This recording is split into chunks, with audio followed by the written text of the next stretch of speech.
समय है रात का 9 बजे और इस वक्त मैं बीएसपी के ऑफिस में हूँ। आप सब जानते हैं कि इलेक्शन का बिगुल बजा हुआ है और चर्चाएं चल रही हैं।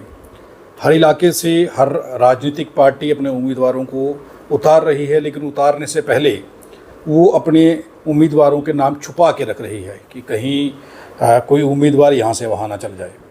ये एक अलग विषय है, लेकिन आज हम बात करेंगे कि बीएसपी जिन जिन इलाकों में इस वक्त तक अपने उम्मीदवारों को उतार चुकी है, तैयारियां करवा चुकी है, उन उम्मीदवारों से और उस इलाके के लोगों की डिमांड्स क्या हैं, लोग सोचते क्या हैं बसपा को लेकर के, और बसपा के साथ वो आखिर जुड़ क्यों रहे हैं। बहुत बहुत स्वागत है सर हमारे प्रोग्राम में।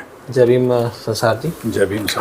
हाँ सर, मुझे एक चीज़ बताइए कि डोडा किश्तवाड़ की तरफ आपने कैंडिडेट अनाउंस कर दिए, वो लोग प्रचार भी कर रहे हैं जी। और प्रचार के साथ लोगों का जुड़ना, क्योंकि ज़्यादा मुश्किल होता है, कैंडिडेट तो ढूंढ लिया जाता है, लेकिन लोगों का जुड़ना और लोगों का साथ चलना और वोट कास्ट करना, ये चीज़ें मुश्किल होती हैं। तो उस डोडा किश्तवाड़ में किस तरीके से लोग जुड़ रहे हैं यहाँ पर? संसार जी, पहले तो आपका स्वागत है कि आप इस समय जी हमारे पास इस टाइम निकाल कर, और आप क्योंकि आप बहुत ज़्यादा बिजी रहते हैं हमें पता है जी, और बहुजन समाज की, दलित की, पिछड़ों की और इनकी आवाज़ उठाते हैं, तो मैं आपका बहुत स्वागत करता हूँ। आपने जो सवाल पूछा उसका मैं इस तरह से जवाब दूंगा कि हम पिछले 4-5 दिनों से भद्रवाह में थे और किश्तवाड़ में थे और डोडा रीजन में थे। साथी जो हमारे साथ जुड़ रहे हैं वो पहाड़ों पर रहते हैं और पहाड़ों से उतर के नीचे हमसे मिलने आ रहे थे।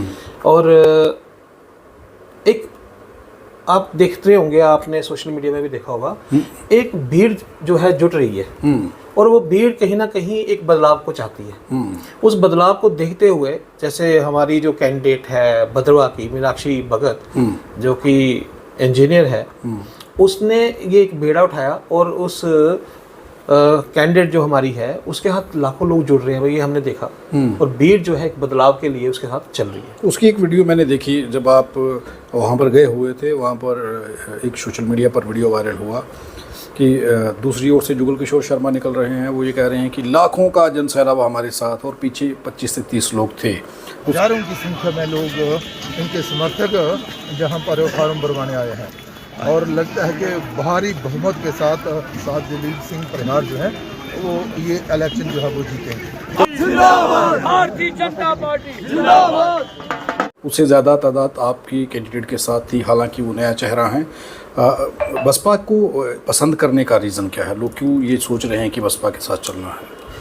संसार जी, कुछ लोग जो हैं वो जिस ढंग की बातें करते हैं, खासकर आप जो हालात इस समय देख रहे हैं, जो हमारी पॉलिटिकल पार्टीज हैं, 10 साल के बाद इलेक्शन हो रहा है और बहुत सारी पॉलिटिकल पार्टी जिन्होंने एक झंडा डंडा दिखाया और प्रशासन में अपना नाम बनाया, आज उनकी जो हालात हैं, जो उनकी हालत है, वो सब जग जाहिर है। आज यहाँ की तोड़ वहीं हो रही है। आप सांबा डिस्ट्रिक्ट की हालत देख रहे हैं, पिछले दिनों ही वहाँ के डिस्ट्रिक्ट प्रेसिडेंट ने जो है रिजाइन किया है। तो बहुत सारे इलाके, बहुत सारी कॉन्स्टिट्यूएंसी जम्मू की हैं, कोई यहाँ से वहाँ भाग रहा है, कोई वहाँ से यहाँ भाग रहा है। तो बसपा के साथ इस समय बहुत सारे लोग जुड़ रहे हैं और जिनके साथ खासकर वो सेल जो इन बड़ी बड़ी पार्टियों के साथ हमारे सेल जुड़े हुए थे, जिनको सेलों में ही रखा जाता है, वो भी अपने सेल छोड़ के बसपा की तरफ आ रहे हैं। क्यों? क्योंकि बसपा एक ऐसी पार्टी है जिसमें सबको इज्जत दी जाती है, बराबर का रुतबा दिया जाता है। यहाँ पे ओहदों में बैठे हुए लोग जो बड़े बड़े बैठे हैं, वो छोटों को ये नहीं बताते कि भैया आप छोटे हो हम बड़े हैं। यहाँ पे हर बंदे को गला लगाकर बराबर का जो रुतबा दिया जाता है। आपने देखा होगा कि हम जहाँ भी कैंडिडेट्स के पास गए हैं, नॉमिनेशन बनाने गए हैं, हमने अपनी फोटो नहीं खिंचवाई, हमने कैंडिडेट्स की फोटो ही खिंचवाई और उनको बताया कि देखिए इनके साथ लोग कितने हैं। तो हमारी ये कोशिश रही कि हमारे कैंडिडेट्स के अच्छे से फॉर्म भर जाए, क्योंकि आप जानते हैं कहीं ना कहीं सिस्टम में इस तरह के सिस्टम बन जाते हैं कि भाई वो लोग जो है सही से नॉमिनेशन भर भी देते हैं और कहीं ना कहीं उनके फॉर्म कभी भी रिजेक्ट हो जाते हैं। तो उस चीज़ को हमने देखते हुए हम वैली में रहे कि उनके जो फॉर्म है वो कहीं गलती से रिजेक्ट ना हो जाए, तो हम साथ खड़े रहे। बाकी सर, आप देख रहे हैं हालात जम्मू कश्मीर में किस तरह से बदलाव हो रहे हैं, बदल रहे हैं, और बदलने में सबसे बड़ा जम्मू आपके सामने खिता है। जम्मू के लोग दुखी हैं, जम्मू में लोग जो है वो बदलाव चाहते हैं।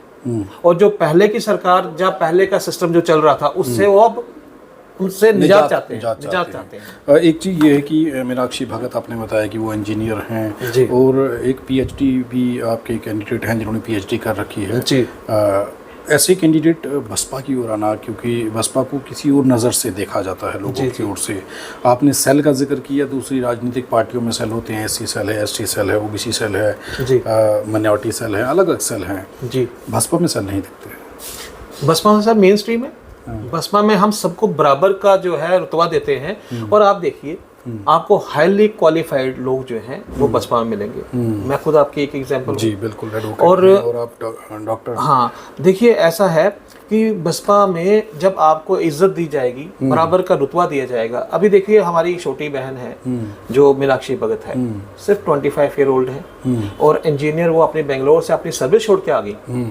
तो आप यहीं से समझ जाइए कि उसमें एक जज्बा है अपने भद्रवाह क्षेत्र का चेंज लाने का, और बहुत सारे लोग उस चेंज के लिए उसके साथ जुड़ रहे हैं। और वो जो लड़की है उसके अंदर एक जज्बा है कि संविधान के दायरे में रहकर, संविधान के बीच में जो हमको दिया गया है, हमारे हक हकूक दिए गए हैं, उनको इम्प्लीमेंट करें।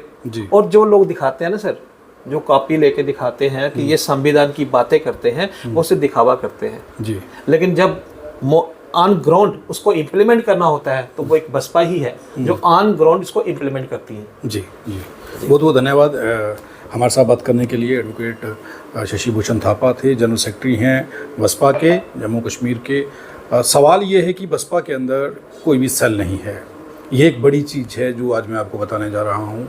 एससी, एसटी, ओबीसी ऐसे सेल हैं हर राजनीतिक पार्टी में, लेकिन बसपा में सबको एक बराबर एक नज़र से देखा जाता है।